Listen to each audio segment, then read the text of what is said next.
as prolonged refractory shock, 1 year schema's experience. I will discuss my topic under the following headings: Introduction, Pathophysiology, our experience, management, review literature, conclusion and results, pitfalls.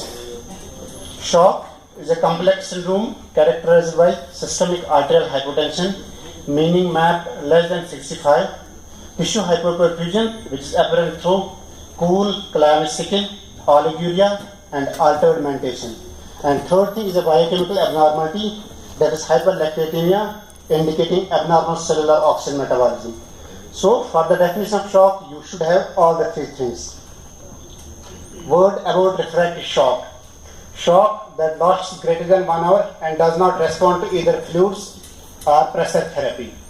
In various clinical trials, refractory shock has been defined as shock requiring approximately 0.5 mics per kg per minute of noradrenaline equivalence. How do we classify shock?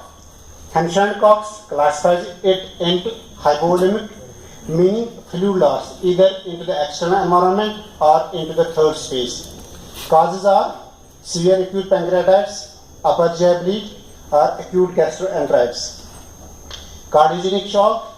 Causes are, it could be MI, it could be arrhythmogenic heart, or it could be acute valvular stenosis. Distributive shock. Characteristic example is septic shock. In this, we could have shock due to anaphylaxis and shock due to poisoning. Obstructive shock means obstruction to the cardiac output. Causes are massive PTE, cardiac tamponade, and tension pneumothorax. Neurogenic and endocrine shocks. Neurogenic shock occurs due to interruption of sympathetic nervous system, or endocrine shock causes are thyroid storm and pituitary apoplexy or hypoadrenal states. Henson Cox, 1978. What is the pathophysiology of shock? Every shock is not vasodilatory per se, but it is a systemic hypoperfusion which sets up and triggers an inflammatory cascade of events like increased inflammation, increase in coagulation, and decrease in fibrinolysis, which cause microvascular cell dysfunction. Once microcellular dysfunction occurs, it leads to hypoperfusion and hypoxia, and hypoperfusion and hypoxia leads to global tissue hypoxia and direct tissue damage, causing organ dysfunction. This slide is from New England Journal of Medicine, explaining the pathogenesis of sepsis and sepsis-related shock.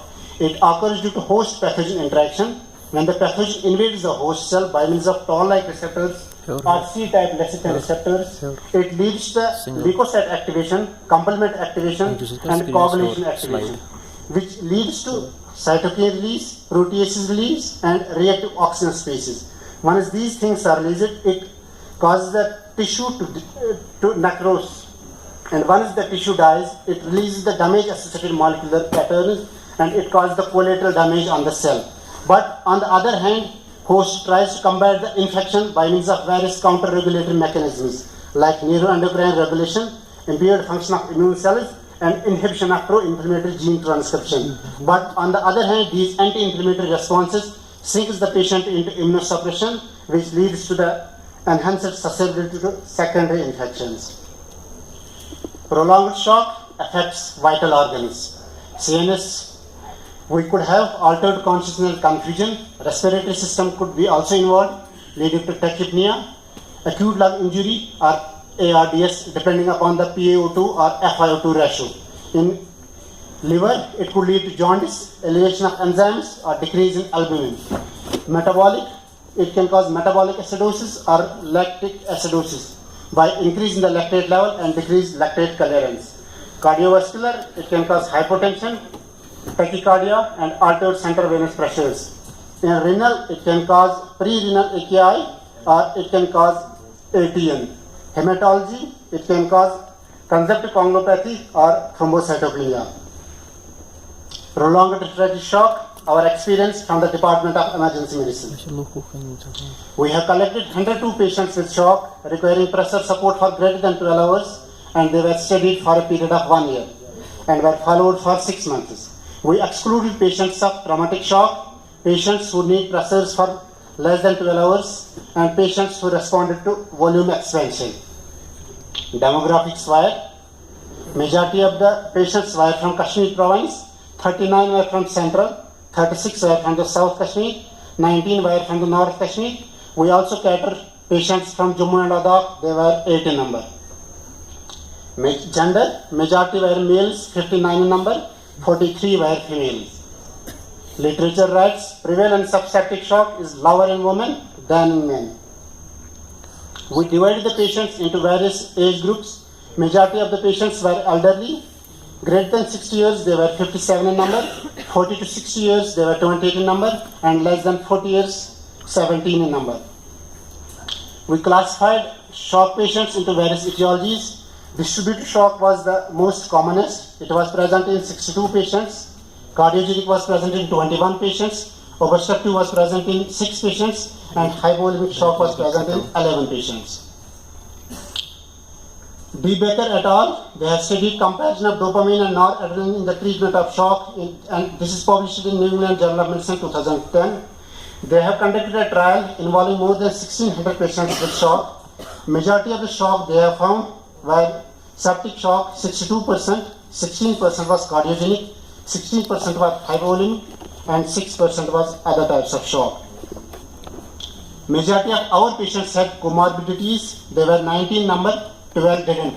And the comorbidities were hypertension, diabetes, CKD, myocardial infarction, and malignancy. We divided the patients into number of comorbidities. Majority have single comorbidity, 43 in number. 2 comorbidities were present in 20 number. 3 or greater than 3 were 27 in number. We calculated mean arterial pressure of patients by measuring their systolic and diastolic blood pressures. Majority of the patients have low mean arterial pressure, less than 60 mmHg. They were 63 in number, and 39 patients have MAP in the range of 60 to 65. We managed patients with pressure supports. Majority received pressures for greater than 72 hours, 74 in number, 48 to 72 hours, 8 patients, and 13 patients require pressure support for 24 to 48 hours, and 7 patients require pressures for 12 to 24 hours. Besides circulatory failures, our patients suffer various organ dysfunctions. They were 68 in number, while 36 didn't. What was the distribution of organ failure? Isolated renal was present in 30 patients. Renal plus respiratory was present in 27 patients. Renal plus hepatic was present in 3 patients. Renal plus DIC was present in 3 patients. And multi-organ failure was present in 5 patients. Among 27 patients who were in need of ventilation, only 9 received, 18 didn't. We followed the patients for 6 months, and mortality